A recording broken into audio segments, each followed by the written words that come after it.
Thanks, Erin. Hi, everybody. I'm Eleanor Hawkins. I am a communication strategist and writer at Axios.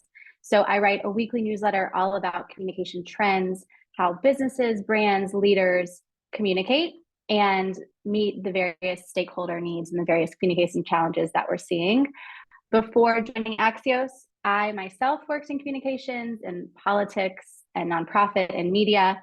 And now I have moved over to the reporter side of things. So I'm really excited to introduce my panel today. We have some really smart communication professionals. We'll start with Amanda Miller, who is the newly minted Chief Communication Officer of Under Armour. And prior to joining Under Armour, she was at PayPal for several years on the global communication team and is a Vassar College alum. We also have Toya Holness, who is the Vice President and Communications Business Lead. She has long worked in entertainment and sports and nonprofit and government in various comms roles, and also is an adjunct professor at USC, her alma mater. And then last but not least, we have Kayla Conti, who is at Google, and she actually started her career as an intern at Google and worked her way up. She is now the head of Black media at Google. And I'll go ahead and just start with you, Kayla, if you don't mind. I'd love it if you could share with the audience here a little bit about your role, maybe 1 minute or less. Tell us what it is that you do, and then we'll go down the line and hear from the rest of you. Of course. Thanks so much for having me. Excited to be in discussion with all of you today. As Eleanor said, my name is Kayla Conti, and I'm head of Black Media Communications at Google, based out of our New York offices. So essentially what my role entails is I am responsible for telling culturally relevant stories about Google's products, people, and impact. And so I get the chance to work very, very closely with a lot of Black media publications, which you might be very familiar with, to the likes of Essence and Ebony, and some that you might not be as familiar with, like Quintessential Gentleman. And I get to work with their editors, their reporters on staff, their freelancers, which there are many, based on how their business models are done and how they farm out stories. But it's great because I get to build relationships with them and really amplify the great work that we're doing here at Google across all of our products and corporate initiatives.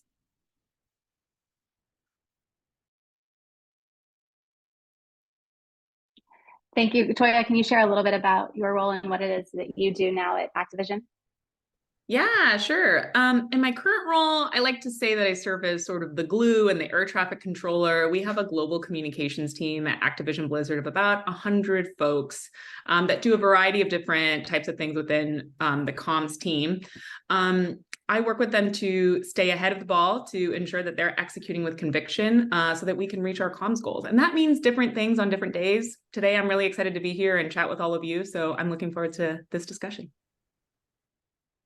Thank you. And now, Amanda, could you tell us what it is that you're up to at Under Armour and share a little bit about what the Chief Communication Officer role entails? So I think primarily my job is to spread good news.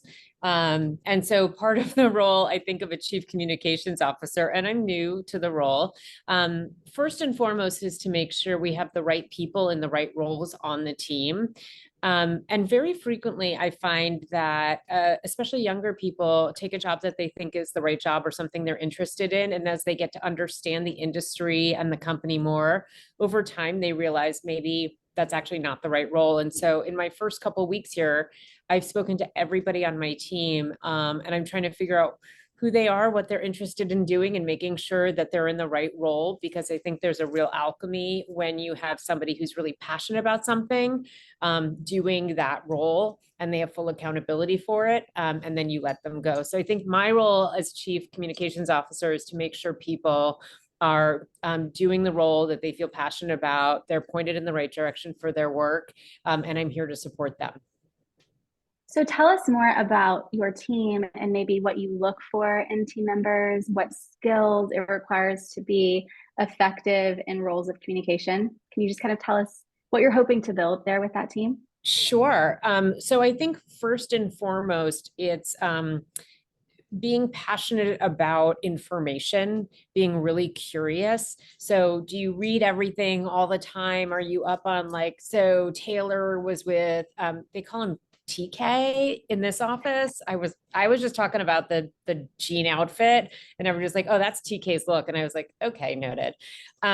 So are you like super plugged into the industry and what's happening? And do you have an outside in view for the company? Because very frequently, and I'm sure my colleagues would agree, you get to a company and marketing and advertising and finance has a very sort of navel gazing view of what's happening. And like, they're like, we're going to do X and it's going to be big. And it's like, do you have any proof that it's going to be big? What makes you think that? So I think somebody who is reading everything and consuming everything and very culturally aware is very important. And then I think secondarily, somebody who's very, very creative, right? So having come from PayPal, we were selling a digital wallet. Now, no one wakes up as an excited about a digital wallet. Nobody is excited about sending money or spending money. You can't touch a digital wallet. You can't hold it. You can't feel it. You can't see how much money is in it. So you have to wake up every day and creatively think about, how am I going to get people excited about a product that just doesn't exist in the real world? And so I think that's where creativity plays a huge part. And Toya, you have been at Activision for how long? A little over a year or so? Is that right? Yeah, that's right. Yeah. So tell us about the team there and kind of the skills that you have transferred from your other jobs into this role. Yeah, like I said a bit earlier, we have folks that sort of span comms. We've got folks that do corporate comms, employee and internal comms. We've got folks that do financial comms, exec comms, regulatory comms. The folks that do consumer comms for us, we call it gaming comms, right? Because their product is our games and our different franchises. Skills I've transferred here and sort of to, co-sign on to what Amanda's saying is, when we think about folks we're bringing on, or, folks that are transitioning into different roles, it's being super curious. And I think that's true for almost all comms people. We look for people that are really empathetic, right? Especially for folks who do internal comms, which is a big audience for us. We have about 13,000 employees. I think about people who, and to what Amanda said, are creative, but also aren't afraid to fail, like are willing to put themselves out there with a creative idea and are okay with someone saying no, or that's a bad idea, and are still going to like wake up tomorrow and like knock on your door and like pitch you on a new and interesting idea. Folks that are willing to roll their sleeves up, check their ego at the door. And I also always include, and I know that this sounds cliche, but like have fun. It's like, who do I want to talk to on a Friday night when a crisis breaks at 10 o'clock? Like, do I want to pick up the phone and call that person and sort of like work through a weekend with them? That's like sort of what I, look for in teammates. And I think, colleagues that sort of stay with me, or you go to, another company and you're like, oh, let's call so-and-so and see if they want to, join back up with us and start something new. Kayla, a lot has been said about Google culture and what it takes to work at Google and the type of people that work at Google. We've all seen the movie, what is it, the internship, about Google, but you had an internship at Google. That is where you started. And then you kind of created this role for yourself. You created this entire division. So kind of a two-parter for you. I'd love to hear what you look for in a team member. Give us the behind the scenes of what Googlers actually are, who they actually are. And then tell us a little bit about that transition from intern to, I believe you were in like people operations, now into comms. Yeah, so Googlers are many. We are a very large global company, so spanning many countries, many regions, many cities. I think the joy of my 10 years at Google have truly been the people. Extremely talented, extremely creative. I think the word of the day seems to be curious and curiosity. I think having a healthy appetite for ambition, but also wanting to push the norm and the status quo. And I think that's something that's pretty unique to communications as well. We don't just seek the how, we seek the why. And a lot of our responsibility as communicators, especially working with our internal stakeholders and partners, of which we do a lot of on the comms team, whether it's marketing, policy, legal, etc., product, is asking why and not being afraid to be the person in the room to ask the hard questions. And so I think having that conviction, being able to be in a position where, not only am I, accountable to my internal stakeholders, but as a communicator, I'm accountable to my reporters. and to their audiences, and to make sure that we're telling an authentic story, and a story that's going to help the user.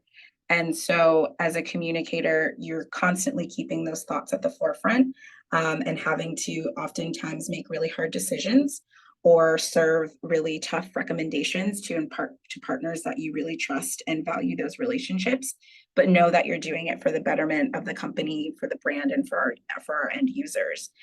And I would say going from intern to full-time employee to where I'm at now, I think the biggest takeaways for me have been not only just curiosity, but knowing how to go beyond my sort of core responsibilities and scope, and just finding other parts of the company that I'm genuinely interested in, where I want to learn more about, whether that's learning how we actually make money as an ads-based business, or getting a better glimpse into how we do our partnership work with amazing external brands, and building up that social capital across the company so that my name is spoken up in rooms where I may not have access, or rooms that I may not know even exist. And so being able to build that social capital and not only advocate for myself, but have others advocating for me as well, and bringing opportunities to me that I didn't know that I might be interested in, or for the example of this current role that I'm in, working with my team to create this opportunity for myself, having that brand recognition internally became really, really important in order to advocate for myself. And you are a Spelman grad, right? Did you always want to go into communication? Was that always part of the plan? Did you study communications? Kind of tell us about your education and path to Google. Yeah, I would say in terms of a comms professional, it's maybe considered a bit non-traditional. I went to Spelman undergrad, majored in psychology with a minor in business and management, thinking one day I might find myself in corporate America. At the onset, I had the intention of pursuing a PhD in organizational psychology, but through some trial and error, quickly learned that maybe wasn't the route for me. But I always knew I had a passion for writing and for storytelling. And I was one of those people who amongst my peers consumed news religiously. And when it came down to finally making a decision about, okay, graduation is coming up, I know I need a job, what do I want to do? Thankfully, I had 2 years of interning at Google under my belt, and so had some flexibility with opportunities there, but knew that I really wanted to follow the path of storytelling and being close to business leaders who were making the decisions and driving the vision for the company, not just today, but 5-10 years out. And so that led me to a role in internal communications and executive communications, which I eventually then pivoted into PR and external comms. But throughout those pivots, the through line ended up being my passion for storytelling and my ability to distill complex ideas and information into digestible formats and information that others could then apply, consume, and contextualize. So writing is very important. Being a good writer is very important. Knowing how to edit, and knowing how to make sense of a lot of information so that others can understand it as well, continue to be the through line through all of those pivots that I made. Amanda, I see you nodding along. Can you tell us, did you always want to work in comms? What did you study in school? And talk to us about kind of the importance of writing in your current role. I thought I wanted to be a fashion editor. And so I did my junior year abroad in Paris, and I worked at French Vogue. And it was absolutely as glamorous as it sounds. First, you would show up and you would smoke for like the first hour. This is a very, very long time ago. And then you would have a coffee, and then before you knew it, it was time for lunch. But it was a very glamorous world, and I loved it. And I graduated, and I started an internship at Elle. And I was immediately miserable because I was asked to photograph like every single brooch in green that ever existed. And I thought, I am just going to atrophy intellectually if I continue to look at brooches. A brooch is a pin, by the way, but like a very old word for a pin. And I started to realize that it just wasn't the right industry for me. My mother had been a Hollywood publicist. So a very, very long time ago. So there's a very famous actor named Rock Hudson who, and there's a documentary about this on HBO right now, who was gay, but back in the day was closeted and fiercely trying to protect his sexual identity. And my mother was on the team that positioned him as heterosexual and with a wife and all this kind of stuff. So it's a very old way of doing Hollywood PR where you would create a real illusion, although I suppose they probably still do it. And so having grown up in a house where I saw PR, I decided to pivot to do PR, but I didn't want to do it for Hollywood. So I went into luxury goods, and I worked at this luxury goods PR and marketing firm down on Wall Street. And we worked with American Express, Platinum and Clinique and Moet and Chandon. And it was very interesting, but not dissimilar to PayPal. There wasn't a lot of news. One of our clients was Mont Blanc, and we were trying to push a pen, an ink pen at the time when everybody had flip phones. Again, I'm dating myself. But everybody had a StarTAC or like one of those little Blackberries. And we were like, go and write a letter. So again, it required a lot of creativity to figure it out. But I pivoted to do something that really required a brain trust and the creativity that the other ladies are talking about to figure out how to constantly stay relative and relatable. Toya, you also now teach at USC, as you mentioned. Did you study communications as well? Tell us about your college experience. I know you were a student athlete too, right?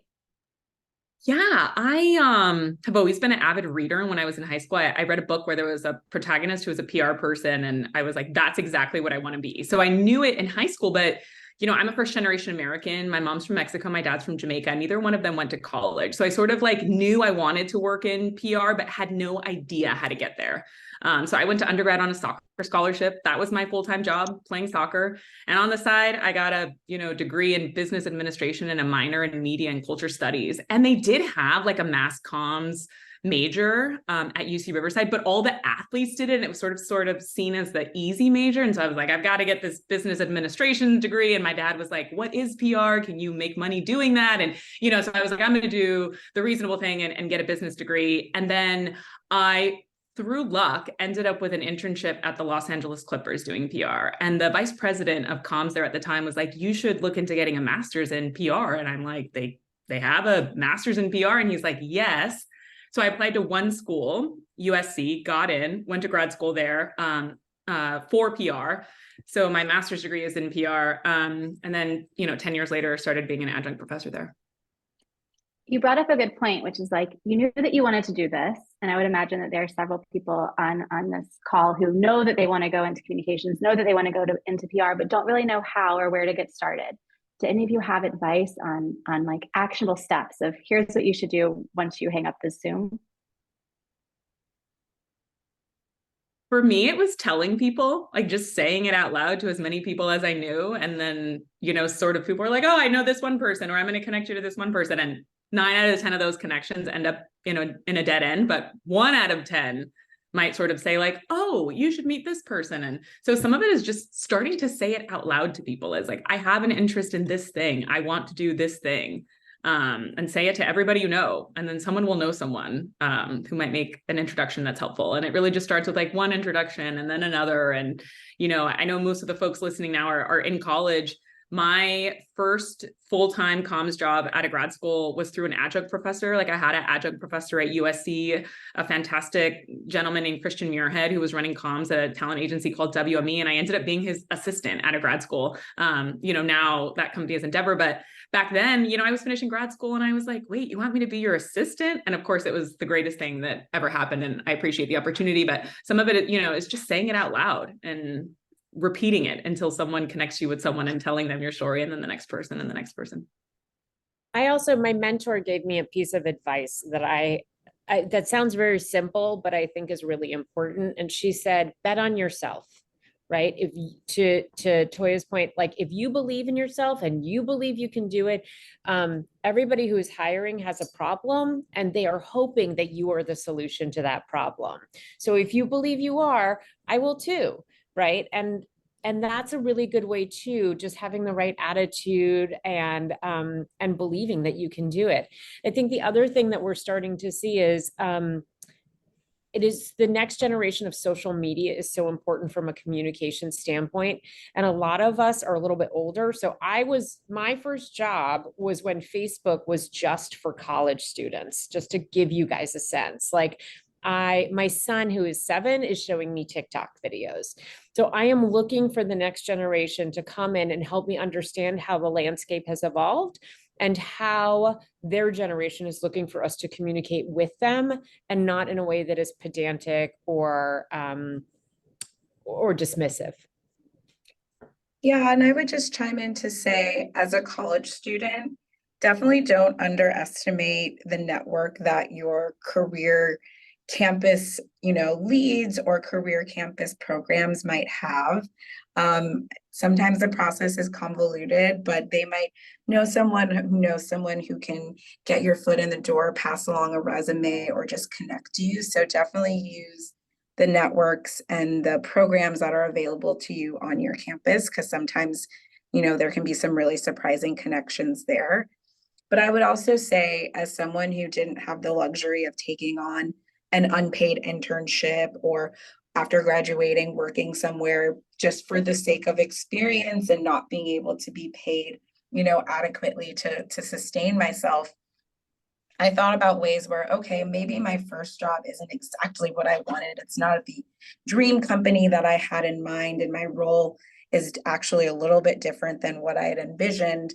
But finding moments, while you can still maintain some semblance of a work-life balance, to do that thing that you are interested in. And maybe that's through volunteerism, maybe that's reaching out to somebody online that you really admire their work and offering a skill set that you have that could be of value to them and the work that they're doing, and taking the time to understand, okay, if I'm not getting it in my current job or maybe in my current course load, where else can I find what it is that I'm looking to develop, the experiences that I'm looking to gain, and the things that I want to make sure can stand out on my resume. Again, it's sometimes a tough, difficult balance, especially if you're a working student, or as a post-grad, you're someone who's responsible for more than just yourself. Say you're a caretaker for family, but where you can, finding those opportunities to seek out the skills and the experiences that you may not be getting, and being flexible with what that looks like, and knowing that there might have to be some trade-offs, but in the long run, those trade-offs can maybe open up a lot of doors and a lot of opportunities for you. I love that. And just to be super tactical for a second, and just putting on my adjunct professor hat for a second, because I have a lot of students who ask me about this type of thing, is when you get an opportunity, when someone introduces you to someone, follow up and actually set up that meeting. Do a ton of prep work. Come to that conversation with really specific questions and a specific ask of that person. And then also follow up quickly. Again, make it super easy for that person. Thanks for your time. Below, I've drafted an email for you to send to your friend Amanda to introduce me, because I saw Amanda has a comms internship available at Under Armour. And then all I have to do when I get it is forward it to Amanda and say hey, so just make it super easy for that person. Sorry to dive us down on that tangent, but students ask me this all the time, and I'm just really, really, really tactical stuff like that. Make it super, super, super easy for the person, because they're going to give you 15 minutes of their time, and showing up and saying how do I work in comms, is kind of tough, but saying hey, I saw that you got your start at this magazine. How did you transition from here to here? Being really specific, and then that quick follow-up that makes it super easy, where you've drafted it and attached all of the right things, and all I have to do is forward, and it takes 30 seconds. That's the difference of whether that person you're meeting with is going to make the intro for you, or whether they're going to be oh, this is, a lot of work and I'm super busy today, and that kind of thing. That's the thing that makes the difference. That's amazing advice, all of you. Thank you. Toyo, you brought up something about your dad saying what is PR? And I feel like that's still a question that many people get.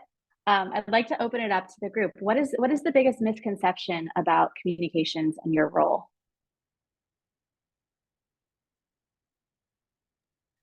I mean, I'd like to acknowledge that the PR industry has evolved so much, I think, in the past decade even, right? We've come such a long way. I think people just think of 10 years ago, thought about traditional publicists and sort of hype machines. And yes, there is still a lot of hype in PR, and we love, proactive PR campaigns, but we've really come a long way in the past 10 years. And I do think that more and more CEOs, business leaders are seeing comms people as like really strategic advisors, that comms folks are sitting at the most senior levels of companies and influencing big decisions that impact large organizations globally. So like just 1 second to be like, we've come a long way. Now, we have a long way to go.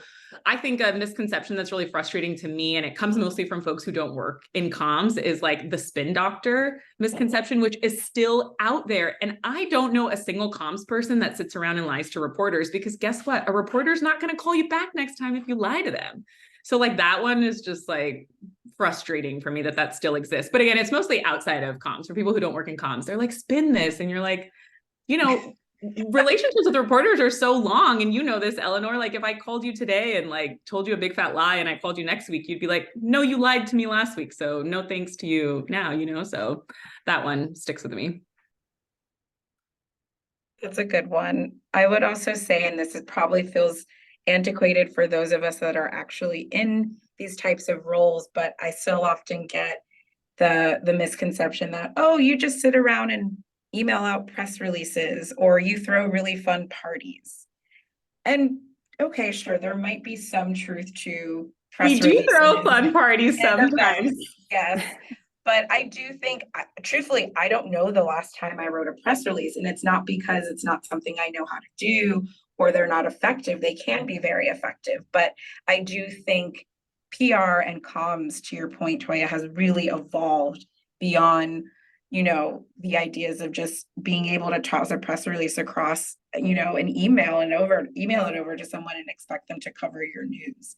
I think what people often don't realize is how much, I almost like to call it media relations, is involved in public relations and PR work, because you're building genuine relationships, at least hopefully you are building genuine relationships with your reporters and the people that you're in touch with every day. And not just very transactional relationships either. It's getting to know these people on a very personal level in a way that feels comfortable and safe, so that, you can adapt to what they need and what their priorities are, but they also have an understanding of your goals and why you're reaching out to them as well. And so, yeah, there is some glitz and glamour with PR. They're fun events, they're fun campaigns. Depending on what brand or company you're working with, you might get to work with a celebrity or an artist that you really, really admire or look up to. But it's a lot of that strategic advisement and being able to see around corners that other people can't or don't even know exist. Having plan A, plan B, plan C, plan D, and knowing how to quickly pivot on your feet, because no one news cycle is the same. It is not a rinse and repeat job. You really have to think differently, strategically, and quickly in order to adapt to the change in conversation, the change in sentiment, what's trending, what's going viral, what people really care about, and what's going to capture an audience's attention. You mentioned the importance of relationship building with external audiences. I would imagine in these roles, you have to also build up your relationships internally, specifically with leadership, right? Establishing their trust, serving as top advisors for them. Amanda, as the Chief Communications Officer, I would imagine that that's a big part of your job. So talk to us a little bit about establishing those relationships and becoming that key trusted voice within a company. So I think a track record is really important. So the way you earn trust is by constantly demonstrating that you're going to do what you say you're going to do, and that the results are what you say they're going to be. And so I think the other ladies made a really good point, which is it's all about relationship building. We never stonewall somebody unless we just want to like starve a story and make it go away. But typically we tend to work with a reporter. And I think the most important thing you can do is manage expectations about what's going to be in this story, right? So every story has a tension point, right? So I'll take an example like Taylor Swift and TK, right? So that's a great story. What's the tension point? Well, she's dated a lot of people. He could end up in the song, right?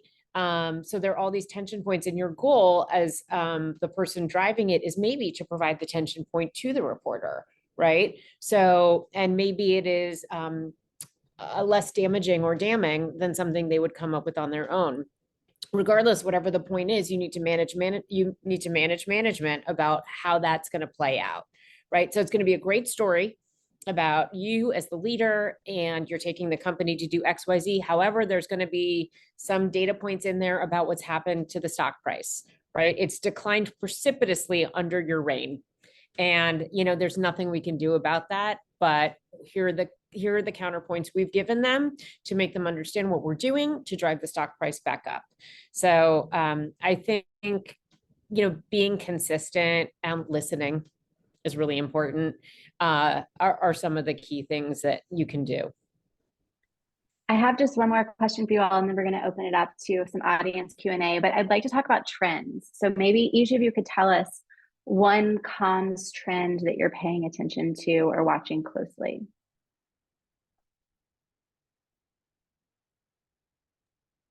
And I have to say how comms people are incorporating AI into their day-to-day work, right? Whether we're starting to see sort of early drafts coming from that, media aggregation and analysis, in a class setting, students asked me at the beginning of the semester, like, can we use ChatGPT? If so, in what context? So starting to see sort of how that's influencing the communications industry and how, execs that, working comms at different companies are leveraging that, and how it'll continue to influence the work that we do. Huge +1 to AI. I think it's probably no surprise, especially coming from Google, how much of a conversation that's taking up, both from the tech industry at large, but also the publishing industry as they adapt to these new tools, these new platforms, and their business models adapting as well. I think another thing that I'm keeping a close eye on is sort of the more blurred lines I'm seeing between some what we would consider staunchly earned media opportunities and paid media opportunities, and how, because of the business models that publications have to adapt to, revenue is their source of survival, whether that's ads, whether that's events, whether that's other streams of revenue, affiliate programs and whatnot. And you're seeing more of a conversation with PR professionals in close partnership with marketing, with partnerships teams across their organizations, working hand in hand to both tell, an editorial story, but then also look at how we're advertising. What is our media spend? What are our media buys with these publications as well? And what used to be very, very huge separation of church and state between those two different teams, I would say, is becoming much more of a collaborative role, a collaborative relationship between the two in ways that are only continuing to increase. I totally agree with that. We were reading Travel and Leisure magazine the other day, and we cannot tell anymore what is an ad and what's content, because the ads look so much like content. So I would challenge all of you on this call, for the next 24 hours, you go about reading online or wherever you are, does it say in small letters sponsored content or brought to you by Google? Because sometimes it's so small you don't even know, and then all of a sudden you're part of this bigger system that's trying to influence your purchasing decisions and you don't even know it. And that is a really new concept in terms of how much the line has blurred. To me, that is fascinating, because it didn't used to be that way at all. We had a question from someone in the audience about AI. Basically, obviously, AI is prevalent. More and more people are using these tools. How do you think it will impact the communications job market, specifically those writing heavy jobs? And how do you think people can stay ahead of AI? I would just chime in, having come from PayPal. Very soon we had strict rules about what kind of content you could put into any of these bots, because so much of it was proprietary, and it simply cannot be shared, right? And so that's great, because you can't use it for things like, let's say it's a press release, which you would only write anyway if the SEC demands it at this point. But I think it is good in terms of thinking about strategically how we move forward with storytelling. It's just too risky from a comm standpoint to have all of that proprietary information and data out in the ecosystem? I would say that students, regardless of sort of like where we are with incorporating AI, need to spend a lot of time reading the news and mastering the art of writing. Every guest speaker I have in my class, I ask them how many hours a day they spend reading the news. Each comms person says about 3 to 4 hours. And then every single class, the students are like, what? 3 to 4 hours? And Man and Kayla, I mean, jump in with how many hours a day you spend reading the news, and it's throughout the day, right? But students are always surprised to hear like the total time that comms people spend actually just consuming news and information each day. And then just mastering the art of writing. Like, I don't think AI is going to completely replace comms writing, right? Like maybe they'll, help you with the first draft, but really mastering the art of writing is going to be helpful. And then I think just knowing how to use these tools as we, figure out, from a comms industry perspective, how to incorporate them. Like, you want to be the person on the team that's like, oh, I've played with it. I know how to use it. I can take a swing at that, will sort of set you up for success. 100% agree. I mean, obviously, I'm a little bit biased here being at Google and being at a tech company that produces a lot of these AI tools, but that's how I try and view them, simply as tools, right? You can choose to use them, you can choose not to. I think it's great if you're more well-versed in a variety of different tools and platforms, just to the point of Toy, of like being able to be that person on your team who's like, I actually know how this works. I understand the risks, but I also understand the benefits and where it can be helpful. And I think about it from a productivity standpoint. I use a lot of these tools day to day, but it's mostly to get the very menial, low-hanging fruit things off of my checklist, like help me draft an email to invite 15 people to a meeting. Like, here are the details. Go forth and be great. And sure, I'm making tweaks and I'm putting it in my own voice and I'm editorializing it as I need to, but that gives me some of the brain space needed to actually then prepare for that 15-person meeting, to prep my talking points, to put together my slides. And I don't have to worry about some of the more administrative or low-hanging fruit things again. So it's totally a user's choice game, however you want to tap into these products or not. But I try and think of them as tools, and I try and think of them in the lens of how can I use this to help me be more productive, so I can spend more time on that deep thinking, strategic work, and not worrying about more of the administrative, sort of frankly annoying tasks that come with a day-to-day job, no matter what your profession is, be it a communications professional or otherwise. Kayla, while you have the floor, we do have a specific question for you, which is, what advice do you have for building your network? Hold on one second, sorry. What advice do you have for building your network, internships, and just being a woman of color in communication? Yeah, I think it's a lot of trial and error, honestly. At the beginning, I would say I was a bit shy, especially starting out in my career where I didn't really have big wins under my belt, right? Like I, was a few months in or a few years in, and I was still learning the ropes, and I didn't know what I could ask for, what I should ask for, and was frankly really nervous about asking and admitting that I needed help with certain things. But I think once I got over that initial, I don't want to say fear, but initial insecurity around certain things, it was really getting more comfortable in my own skin, knowing my skill set and the value that I bring to the table and what was unique about my perspective as a Black woman that might be different from others at the table, where I felt more comfortable raising my hand, being the first to speak in a meeting, being the first to ask a question that maybe no one else wanted to ask. So it was just honestly a lot of talking, being okay with talking and taking up a little bit of space, and knowing that I have value to add and I deserve to be here. So why don't I start, trying to provide as much impact as possible. Networking can be tough. I think there are a number of great organizations out there, such as ColorCom, that are specifically for Black women and women of color in tech, that can get you access to a wide range of professionals across industries. But I would also say, don't overlook your peer group.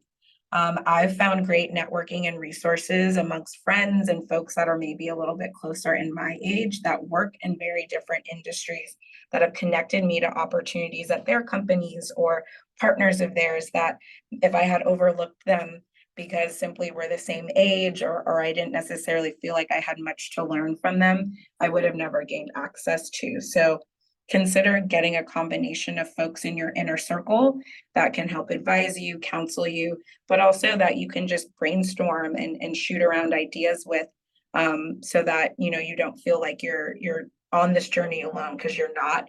And trust and believe there are probably 5 other people, if not more, feeling the exact same feelings that you are. So it sometimes just takes a moment of bravery to admit that you need help or that you're feeling a little bit nervous or anxious about something, and other people will open up, and then you'll be able to move forward together, and it's a little bit less lonely. Thank you, Kayla. Toya, we have a question for you as well. There are a lot of people in the chat who are curious about working in tech and gaming. So talk to us about your background. Do you have experience in gaming? How did you end up there? And then how can people pursue a comms career in the gaming space? I had 0 experience in gaming before I started working here. Now, I had a Game Boy when I was a kid and played, and that kind of thing. And I play all of our games now.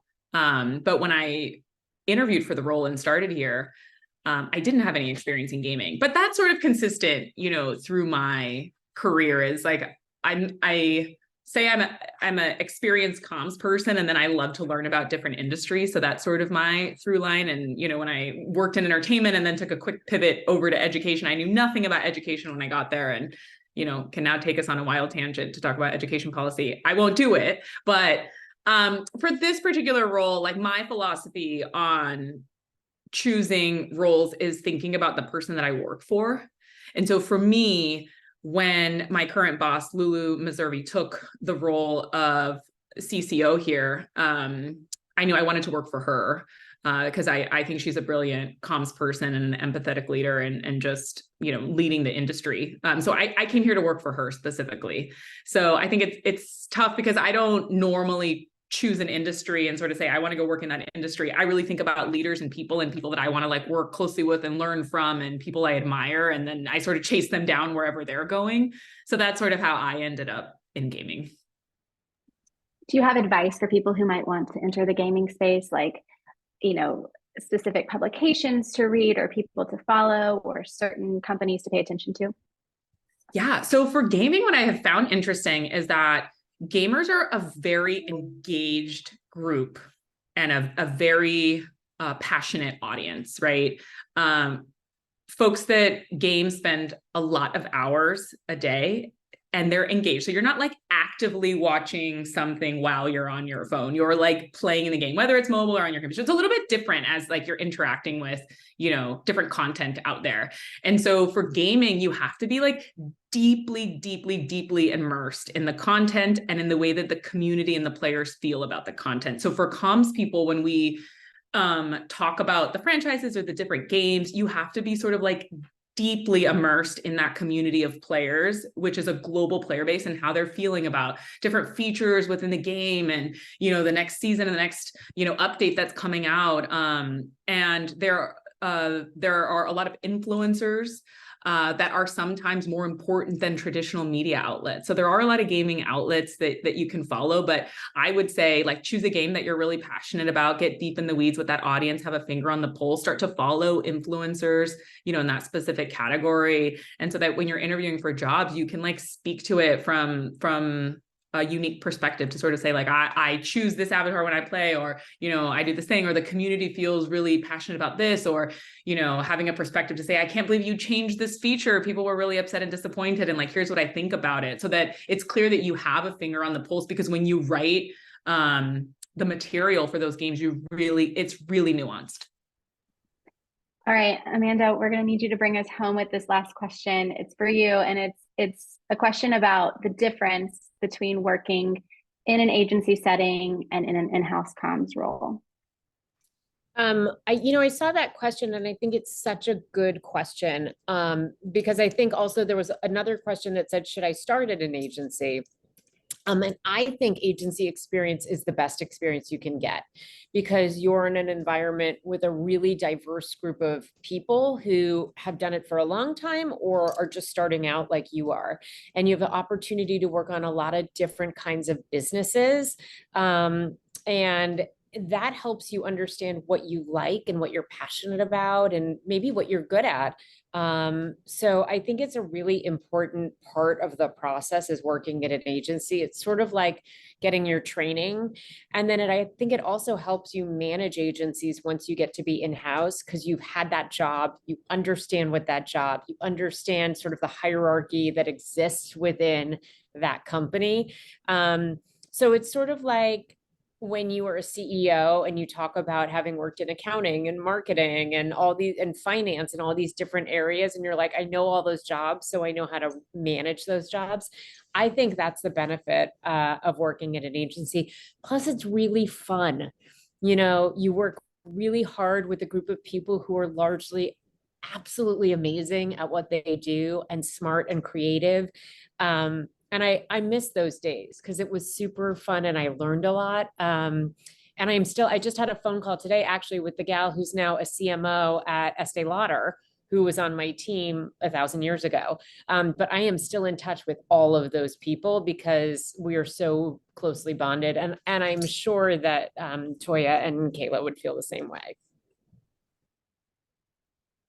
All right. Well, thank you all so much, Amanda, Toya, Kayla. This was an amazing conversation. So many actionable insights and advice that the students can walk away from this call with. Thank you to everyone who joined. Thank you for all of your great questions.